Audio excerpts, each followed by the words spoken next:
This is the first annual Gashimov Memorial in memory of Grandmaster Gashimov, who passed away recently.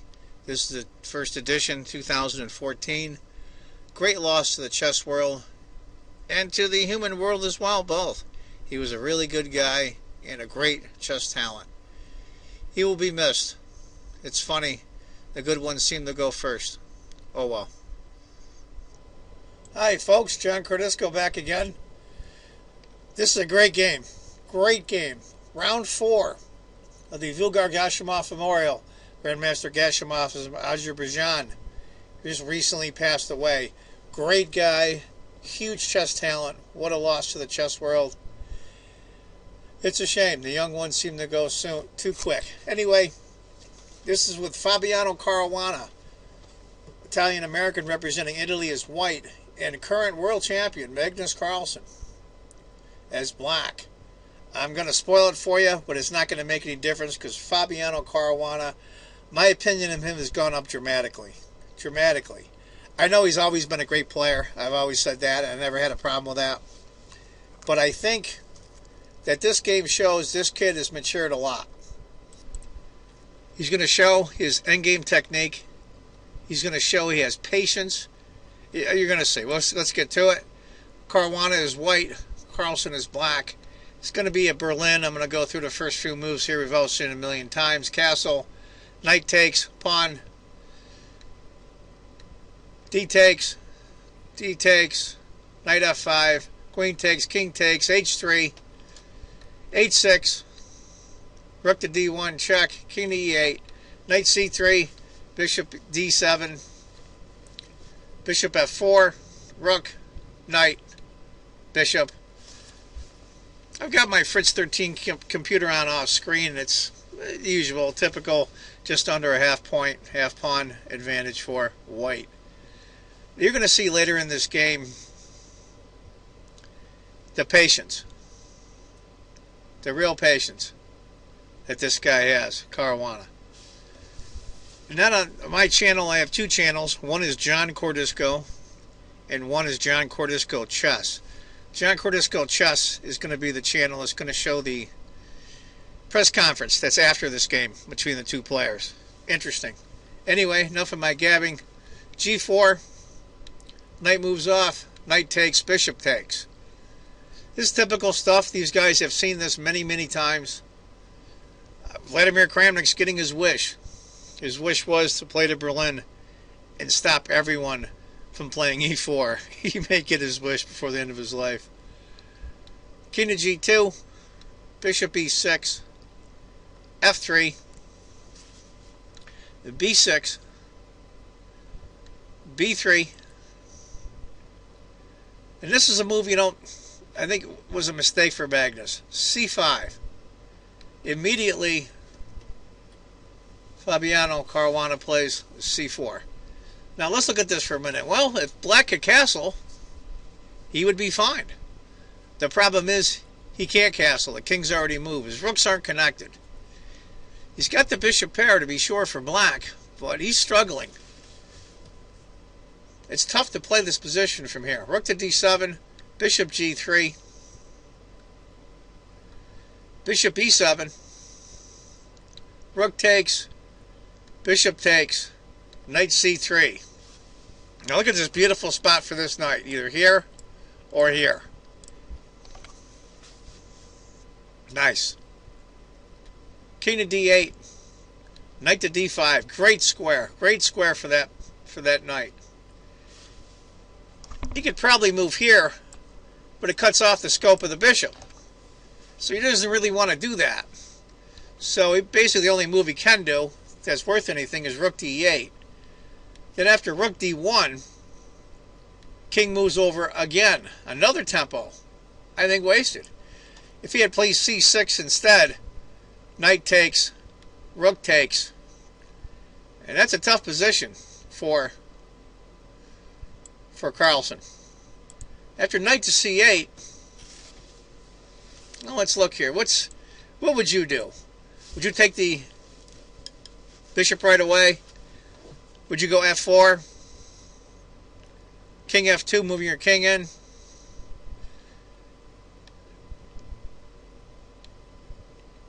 Knight takes c7. That's the move that Magnus missed.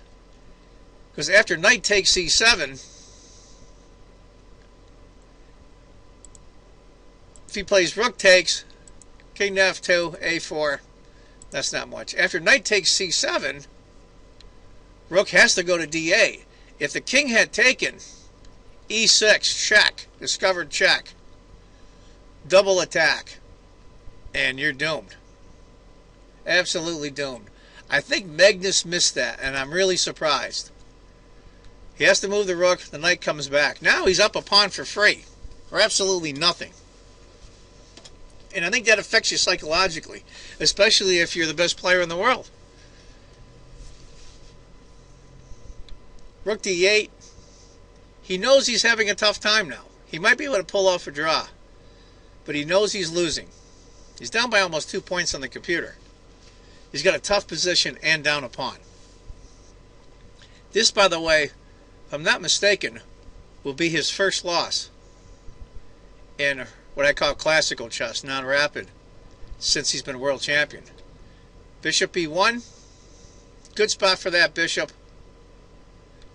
Bishop d8.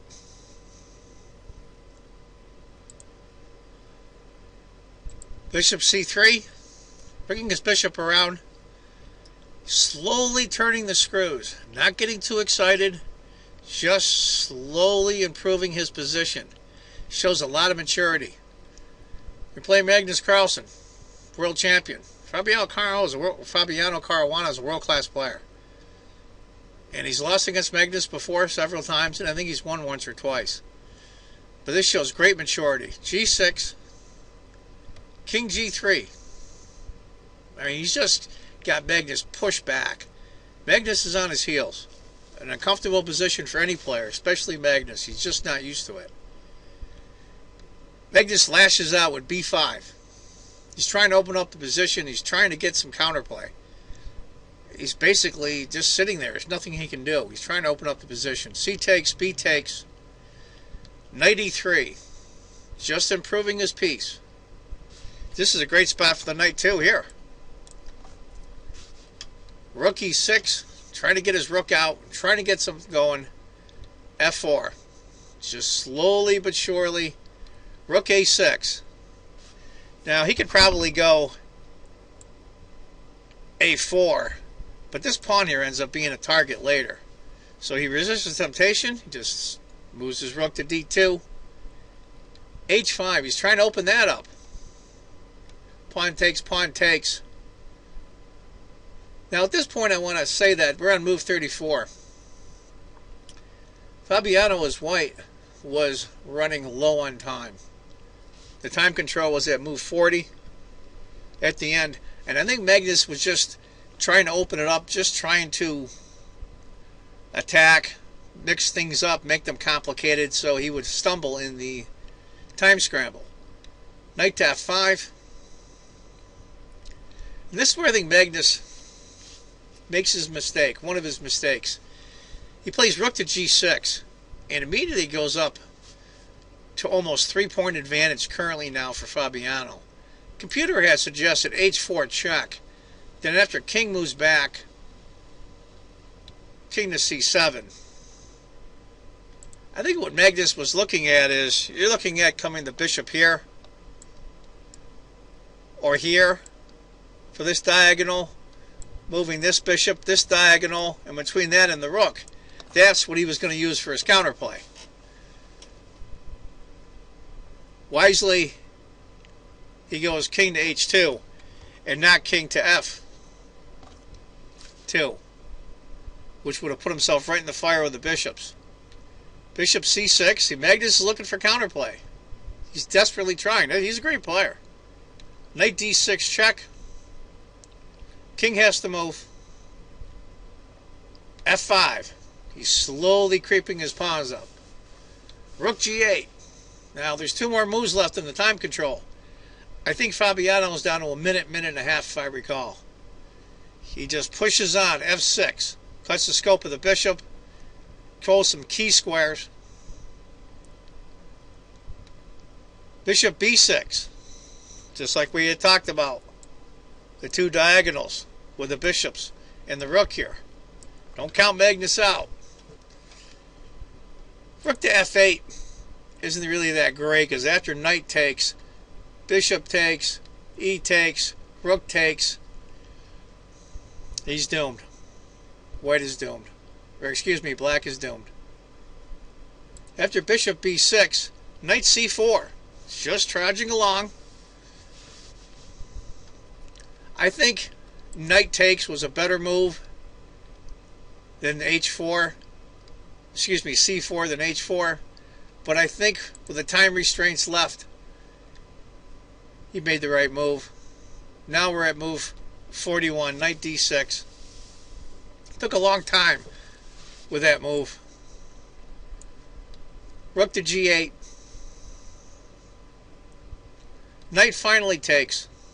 Now it's over a 4-point advantage right now for white. But Magnus plays on. He always does. h4. Rook g4. And this is just, I hate to use the cliche, but this is just simply technique on Fabiano's part. e6. Bishop e3. Bishop checks. King a8. Rook d8 check. For the computer, rook to e2 might have been a little better. And after bishop, rook takes, bishop takes, it's over. Rook to d8, king to b7, bishop g3, cutting off now the effect of the rook with the bishop pair combo. c3, rook to b8 check, king to a6, rook c8, bishop d5, rook takes, bishop d4. Look at that bishop pair bearing down. It's still tough, but it's over for black. He's just grasping at straws. Rook to d3, rook to e4. Bishop takes doesn't really change much. It's after knight, bishop takes, rook checks, king, rook takes, bishop takes, h takes, rook takes, rook e7, a8, rook e5. It's over. After rook e4, rook to d2, rook takes c6, and then knight to g5. And that's the end. He can't protect the bishop. Give you an idea. After rook takes, and Magnus is down a piece. And Magnus finally threw in the towel. Great game by Fabiano Caruana. I don't think I give him the credit he deserves. But anyway, in this case, he showed great maturity, great patience. He didn't lose his cool under time pressure. And he beat the world champion for the first time in classical chess since he's been world champion.